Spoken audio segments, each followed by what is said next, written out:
Welcome to స్వతంత్ర focus. నేను విజయ్. రుణమాఫీపై తెలంగాణ రైతాంగానికి ఇచ్చిన మాట నిలబెట్టుకున్నారు ముఖ్యమంత్రి రేవంత్ రెడ్డి. ఆగస్టులోగా రుణమాఫీ చేశారు.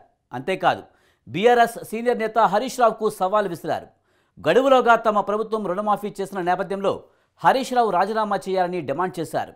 రాజీనామాపై నిర్ణయం తీసుకోవాల్సింది హరీష్ రావేనన్నారు రేవంత్ రెడ్డి. తెలంగాణ రైతులకు 3 దశల్లో రుణమాఫీ చేసి చూపించారు ముఖ్యమంత్రి రేవంత్ రెడ్డి.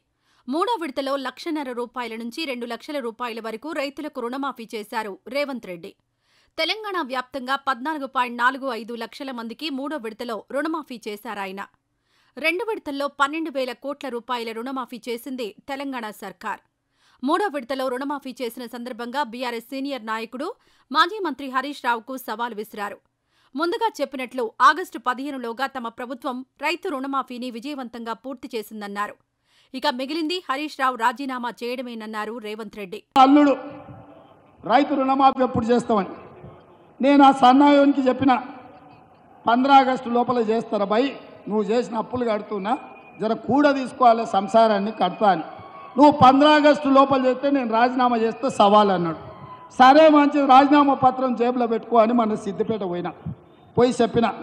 ఈ సిద్దిపేటకు శనీశ్వరరావు పట్టుకున్నాడు, 15 ఆగస్టు లోపల వదిలిస్తాను. ఇప్పుడు కూడా కొత్తగూడెం నుంచి ఈ శనీశ్వరరావుకు సూటిగా సవాలు విసురుతున్నా, సూటిగా సమాధానం చెప్తున్నా. 15 ఆగస్టు లోపల భద్రాచలం రాముల వారి సాక్షిగా రైతులకు తెలంగాణ రాష్ట్రంలో 2 లక్షల రూపాయల రుణమాఫీ చేసి ఈ రాష్ట్రానికి పట్టిన చీడ పీడ శనీశ్వరరావును సిద్దిపేటలోనే పాతరేసే విధంగా రైతు రుణమాఫీ చేసే బాధ్యత నేను తీసుకుంటా. రుణమాఫీకి ఒక ఆసక్తికరమైన నేపథ్యం ఉంది. కొంతకాలంగా తెలంగాణ రాజకీయాల్లో రుణమాఫీ ఒక కీలక అంశంగా మారింది. రైతు రుణమాఫీపై ఈ ఏడాది ఏప్రిల్ నెలలో తెలంగాణ రాజకీయం వేడెక్కింది.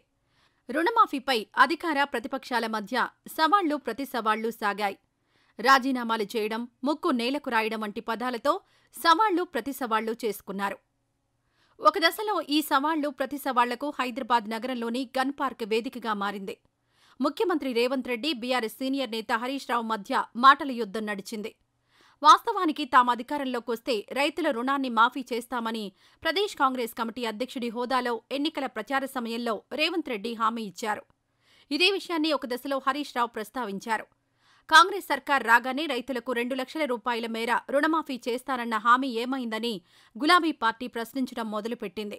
రుణమాఫీ విషయంలో కూడా ఏం చేసిండ్రు, కోతలు పెట్టే కార్యక్రమం చేసి నిన్న జీవోలనేమో రేషన్ కార్డు ఆధారంగానే రుణమాఫీ చేస్తాము అని జీవోలో ఇచ్చింది. అంటే రేషన్ కార్డు ఆధారంగా కుటుంబాన్ని గుర్తిస్తాం, కుటుంబానికి ఒక రుణమాఫీ చేస్తాము అని చెప్పి జీవోలో ఇచ్చింది.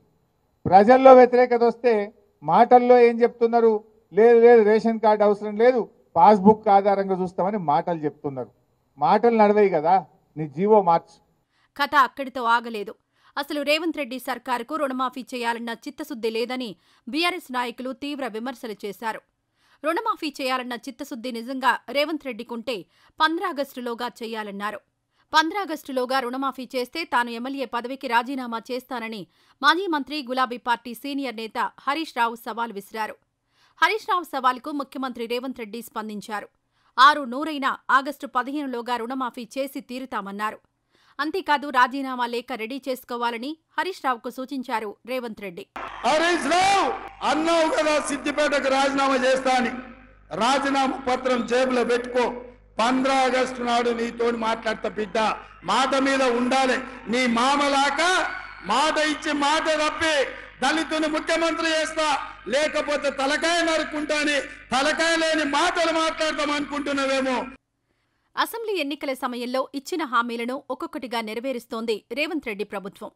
ప్రభుత్వం ఏర్పడిన తొలి రోజుల్లోనూ మహిళలందరికీ ఉచిత ఆర్టీసీ బస్సు ప్రయాణం కల్పించింది. కేవలం ఆధార్ కార్డు చూపించి తెలంగాణ రాష్ట్ర రోడ్డు రవాణా సంస్థకు చెందిన బస్సుల్లో మహిళలు ఉచితంగా ప్రయాణం చేస్తున్నారు. దీంతో మహిళా లోకం ఆనందంతో ఉబ్బి తబ్బిబ్బైంది.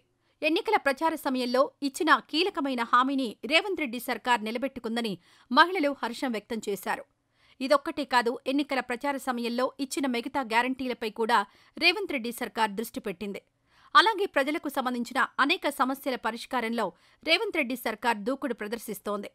పరిపాలనలో పారదర్శకతతో ముందుకెళ్తోంది. ఏమైనా పరిపాలనలో దూసుకుపోతున్నారు రేవంత్ రెడ్డి. సమస్యల పరిష్కారమే తమ ప్రభుత్వ లక్ష్యమంటున్నారు. ఇది వాటి స్వతంత్ర ఫోకస్. రేపు మరో అంశంతో మళ్ళీ కలుద్దాం. అప్పటి వరకు చూస్తూనే ఉండండి స్వతంత్ర టీవీ.